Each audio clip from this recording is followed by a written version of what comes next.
अपने जीवन में मनुष्य को अनेक बार कई स्थानों पर आना जाना पड़ता है। समाज का अंग होने के कारण वह तरह तरह के सामाजिक कार्यकर्ता उनमें भाग लेता या सहायता पहुंचाया करता है।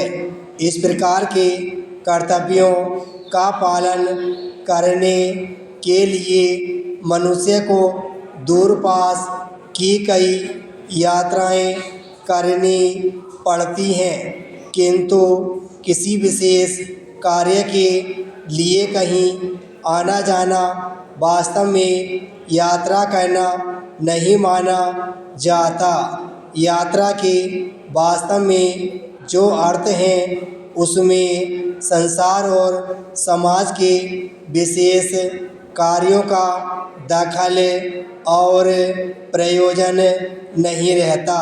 यात्रा उस आने जाने को कहा जाता है जो या तो लोक परलोक सुधार के लिए तीर्थ स्थानों की जाती है या फिर मनोरंजन के उद्देश्य से विशेष प्रकार के पर्यटन स्थलों, पहाड़ी स्थानों आदि की यात्रा की जाती है।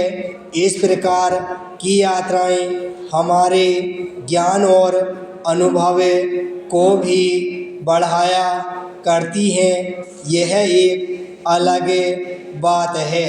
इसे अतिरिक्त लाभ भी कहा जा सकता है, पर मनोरंजन के प्रयोजन से की गई यात्रा ही वास्तविक यात्रा कही जाती है, इसमें संदेह नहीं। मनोरंजन और उसके माध्यम से नए नए स्थानों के दर्शन, नए नए अनुभव पाने की इच्छा से मैंने अनेक बार यात्राएं की हैं। मसूरी, शिमला आदि पहाड़ी स्थानों पर तो गया ही हूँ। धरती का स्वर्ग माने जाने वाले कश्मीर की यात्रा भी कर आया हूँ। इसी प्रकार हरिद्वार, काशी, मथुरा, वृंदावन, जगन्नाथपुरी आदि कई तीर्थों की यात्रा कराने के अवसर भी मुझे मिले हैं।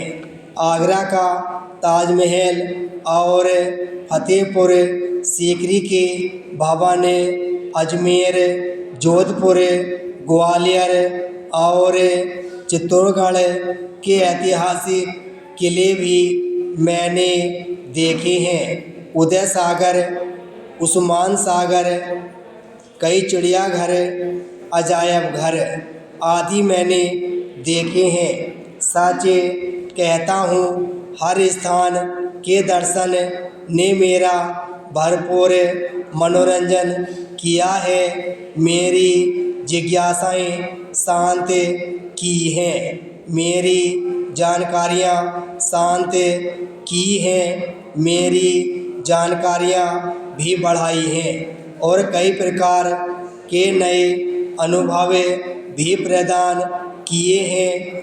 इस दृष्टि से मैं किसी भी स्थान की यात्रा का महत्व कम करके नहीं आंकना चाहता।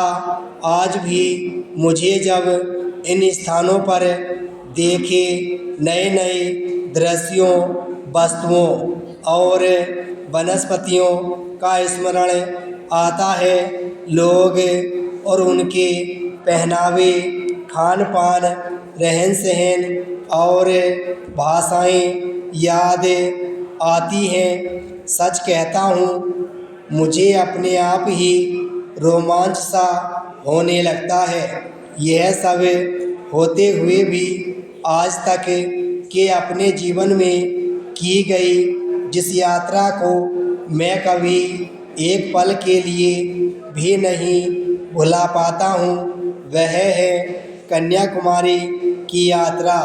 उसका वर्णन करते हुए आज भी मुझे रोमांच हो रहा है। विराम पैराची। तुम नर अर्थात मनुष्य हो, फिर भी क्यों भूल जाते हो कि मनुष्य सृष्टि का सबसे श्रेष्ठ प्राणी है। आखिर इस श्रेष्ठता का कारण क्या है? यही न कि मनुष्य के पास सोचने विचारने के लिए बुद्धि होती है, भावना, कल्पना और दृढ़ता के लिए मन होता है। सुख दुख के क्षणिक भावों से ऊपर और आनंद में लीन रहने वाली जागृत आत्मा रहती है। चलने और दौड़कर आगे बढ़ने के लिए दो शक्तिशाली पैर होते हैं, कार्य करने के लिए दो मजबूत हाथ होते हैं। फिर वह इन सब का उचित ढंग से प्रयोग करना भी जानता है। इन्हीं सब बातों या विशेषताओं के कारण ही तो मनुष्य को सृष्टि का सर्वश्रेष्ठ प्राणी कहा गया है। नहीं तो खाना पीना, सोना, डरना, काम, वासनाएं पूरी करके बच्चे पैदा करना आदि काम तो पशु भी कर लेते हैं। यदि जीवन का अर्थ इतना सब करना ही होता तो फिर मनुष्य और पशु में अंतर कितना और किस बात का रह जाता?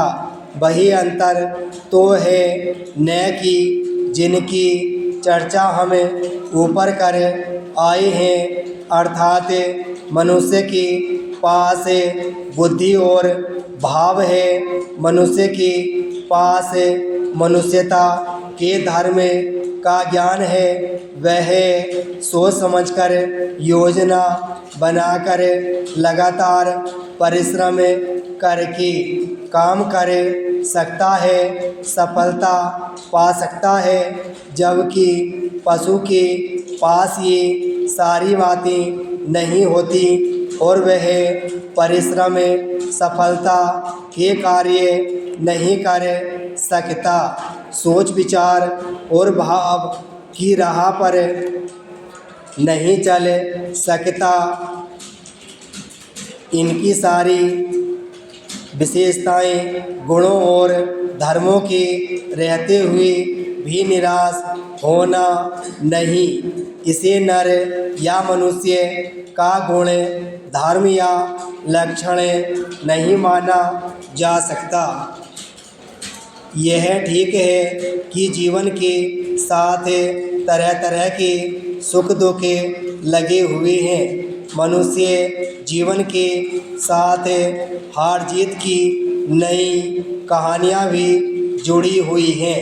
बीमारियाँ, महामारियाँ आकर भी पीड़ित तथा परेशान करती रहती हैं। प्रकृति के अनेक प्रकार के प्रकोप भी मनुष्य को सहते रहने पड़ते हैं, परंतु इन सब का यह अर्थ कहाँ है कि निराश होकर बैठ जाओ और कर्तव्य का पालन या कर्म करना त्याग दो।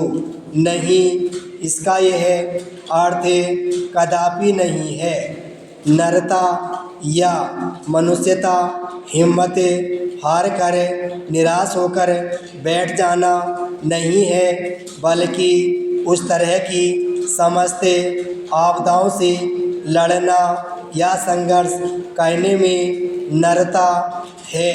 नरता या मनुष्यता की भावना ने जागकर ही आज ताकि संसार में बड़े बड़े एवं महान कार्य किए हैं। आज तक मनुष्य ने जितनी भी जहाँ भी प्रगति की है, नए नए अन्वेषण और आविष्कार किए हैं, वे सब नर की नरता का जीता जागता उदाहरण है। विराम स्टॉप।